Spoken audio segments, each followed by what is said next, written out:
Salutations everybody, it is Matty here today, and we are talking about the RPG that has been blowing me away, and that game is Nioh 2. Big shout out to PlayStation for providing an early review copy. I've been playing this game since Monday afternoon and have been adoring it. Sadly, that was not enough time for me to create a review in time for the embargo lifting the following day. But as a huge fan of the first Nioh, I had 2 playthroughs, 90 plus hours of game time, and a platinum trophy to boot. I really was excited for Nioh 2, and I'm so happy to report that from what I've played so far, this game is phenomenal, fixes some of the little issues I had with the original, carries a lot of the RPG mechanics forward, and this game could not be more up my channel's alley. I think you guys are going to really like what you see here with Nioh 2. Whether or not you're familiar with this genre of games, it does not matter.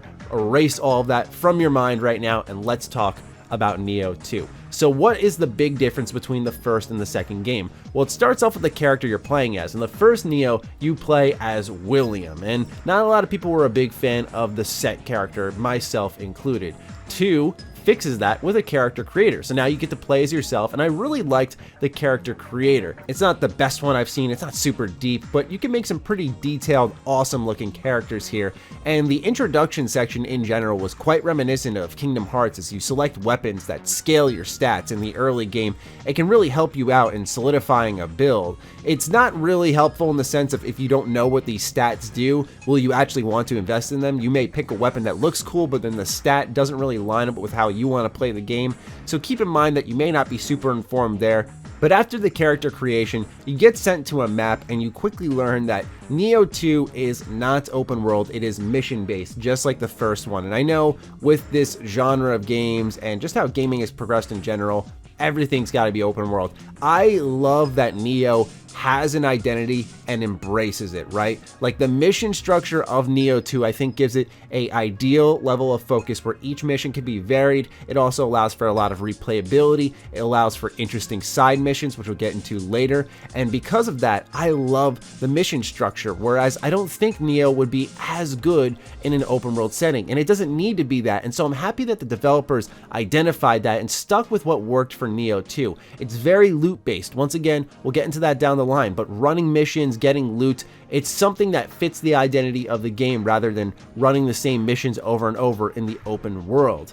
So what's happening in the story of Nioh? Before we get into all the RPG mechanics, we need at least a fundamental understanding of what's happening in this universe. Well, first and foremost, 2 takes place before 1, so even though Nioh 2 would indicate it's a sequel, which it is, the story very much is a prequel, taking place before the first Nioh and Nobunaga's rise. You're not only a yokai slayer, but a yokai yourself. More on that down the line, it affects the gameplay. As it stands, Nioh 2's story has improved presentation-wise, the way they're delivering cinematics, but when it comes to the actual plot and what is happening, I feel a bit in the dark after 5 hours. Like when I sat down to write this script, I thought, man, I really can't think of how I want to talk about the story because I feel like I don't know enough about it. Maybe it improves over time. So far, it's not standing out as anything memorable, but the gameplay is the main reason I wanted to produce this video because I am thrilled with what they have done with the Nioh 2 gameplay. The RPG mechanics have insane depth, and anyone who loves this genre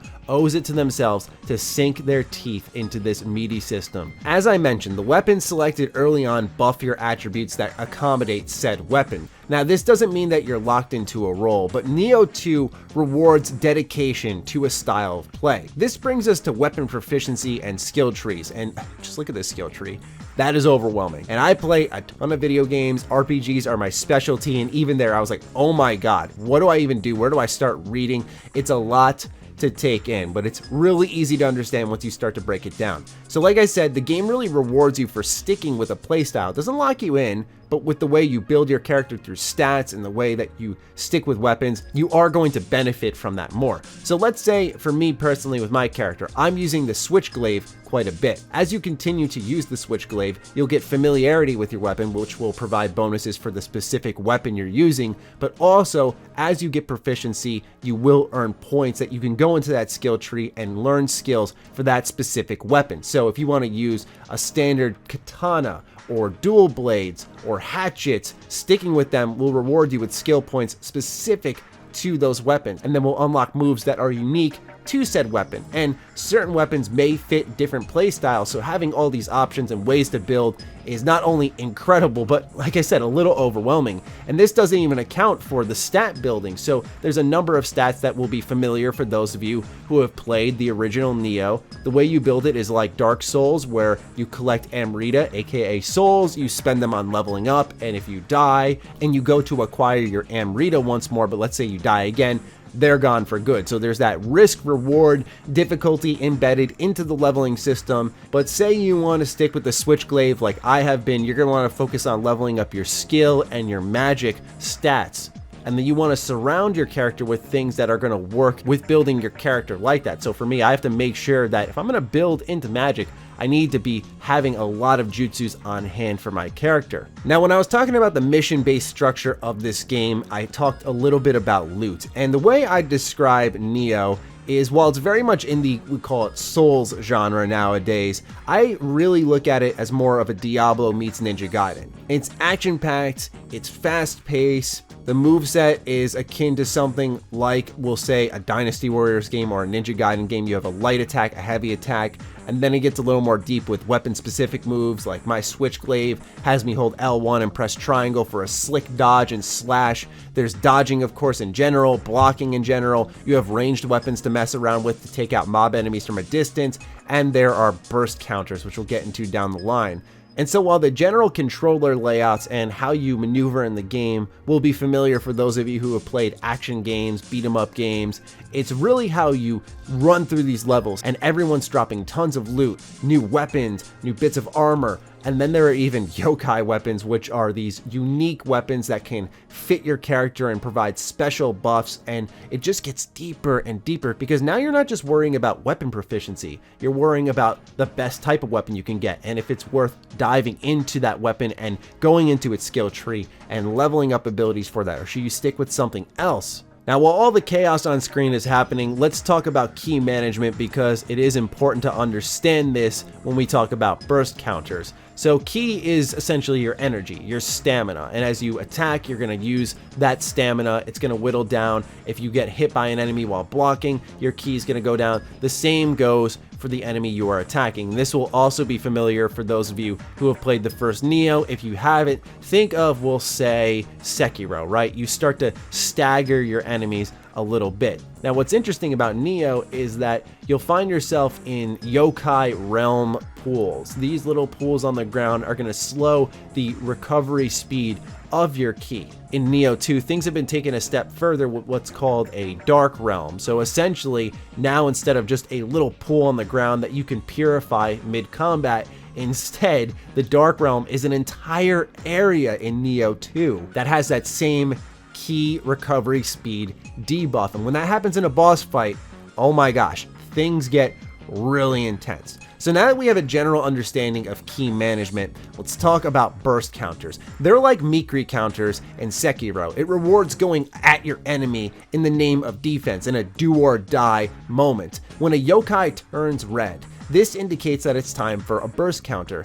If you time it poorly, but do block it at the very least, then all your ki will be wiped out, leaving you wide open. And I've died in boss fights because of this. A well-timed burst counter where the enemy's ki is up will only serve to stagger them, knocking down their overall ki and allowing for an opening to attack them. Now let's say you manage to perform a burst counter and knock out all of their ki because it's been a grudge match, you're going back and forth and they're out of energy. When you do this burst counter, you'll unleash a extremely powerful counterattack with your yokai form. Yes, as I mentioned in the start, you can perform what's called a yokai shift. Whether it be the Brute, Phantom, or Feral, they each play differently. Furthermore, there are soul cores that you can attune to these yokai shifts, and these cores drop not only from bosses, but some of the yokai that you'll fight as a mob enemy themselves. These soul cores can be used to tune out the yokai kit, so to speak, so it gives you different abilities to use. And as you've heard me mention, mob enemies,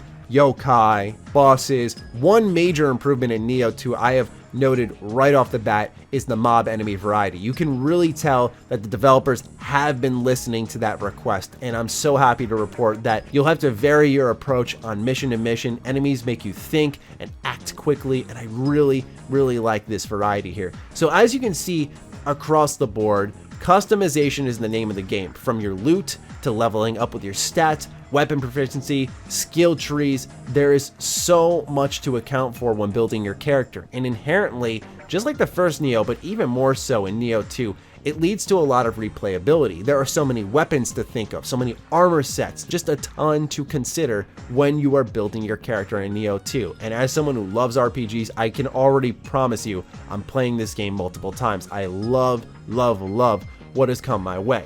Now, lastly, let's talk about difficulty. How tough is Nioh 2? Because while all of these RPG mechanics may be enticing to you, as I said in the beginning, I highly recommend just wiping away any preconceived notions you have about the Souls genre. Oh, it's too hard for me. Can I handle this? I think Nioh 2 has a level of accessibility because it plays like more of an action game, more of a hack and slash, while demanding the patience and the timing and the awareness that you would need in a Souls game. There's just a different touch to it. But some of the surrounding mechanics like constant looting, the mission-based structure, not having to worry about the whole open world space, I think make navigating Nioh 2 a bit more user-friendly. Does that make it easier though? No, because in Nioh 2 I get two-shotted all the time. That's all it takes, man. You can die very fast.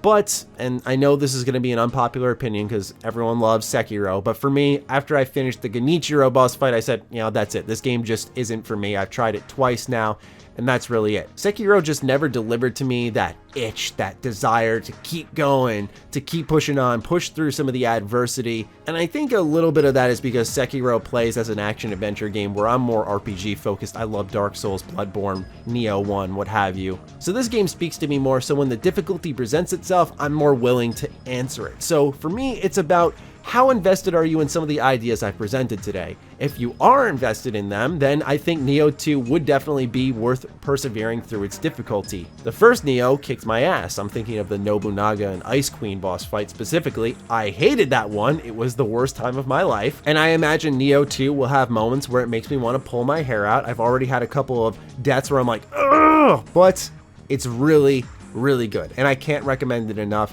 I will continue to work on my full review, but just know first impressions are super good.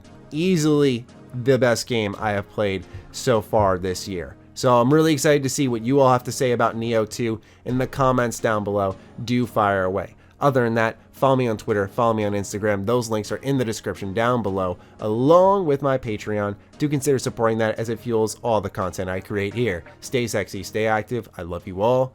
Peace.